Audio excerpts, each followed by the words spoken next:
അസ്സലാമു അലൈക്കും വറഹ്മത്തുള്ളാഹി വബറകാതുഹു. പ്രിയപ്പെട്ടവരെ, നിത്യജീവിതത്തിൽ എല്ലാവർക്കും ഉപകരിക്കുന്ന വെരി എഫക്റ്റീവായ ആത്മീയ ടിപ്സ് ആണ് പറയുന്നത്. Welcome all to my channel problems and solution. Video like ചെയ്യുക, ഷെയർ ചെയ്യുക. ഇൻഷാ അല്ലാഹ് ആവശ്യങ്ങൾ, ആഗ്രഹങ്ങൾ നേടാൻ ഒരുപാട് അമലുകൾ നമ്മൾ പറഞ്ഞിട്ടുണ്ട്. കൂട്ടത്തിൽ നമുക്കെല്ലാം വളരെ ഈസിയായി ചെയ്യാൻ പറ്റുന്ന ഒരു അമൽ പറയാം.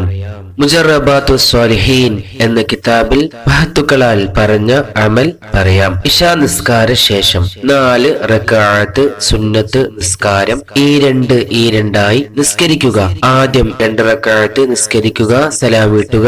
പിന്നെ 2 റക്അത്ത് നിസ്കരിക്കുക, സലാം വീട്ടുക. ആവശ്യം നിറവേറാനുള്ള 2 റക്അത്ത് സുന്നത്ത് ഞാൻ അള്ളാഹുവിന് വേണ്ടി നിസ്കരിക്കുന്നു എന്ന് നിയ്യത്ത് ചെയ്യുക.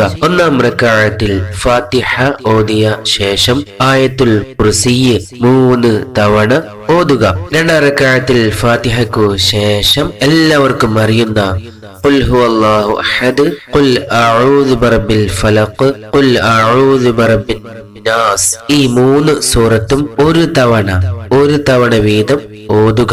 3-ാം റക്അത്തിലും 4-ാം റക്അത്തിലും മേൽ പറഞ്ഞ പോലെ തന്നെ ഫാത്തിഹയ്ക്കു ശേഷം ഖുൽ ഹുവല്ലാഹു അഹദ്, ഖുൽ അഊദു ബിറബ്ബിൽ ഫലഖ്, ഖുൽ അഊദു ബിറബ്ബിൻ നാസ് ഈ 3 സൂറത്തും ഒരു തവണ ഓതി നിസ്കാരം പൂർത്തിയാക്കുക.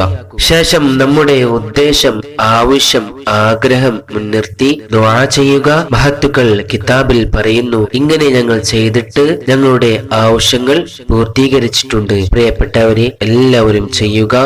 നല്ല അറിവുകൾ അറിയാത്തവരിലേക്ക് എത്തിക്കുക. അസ്സലാമു അലൈക്കും വറഹ്മത്തുള്ളാഹി വബറകാതുഹു.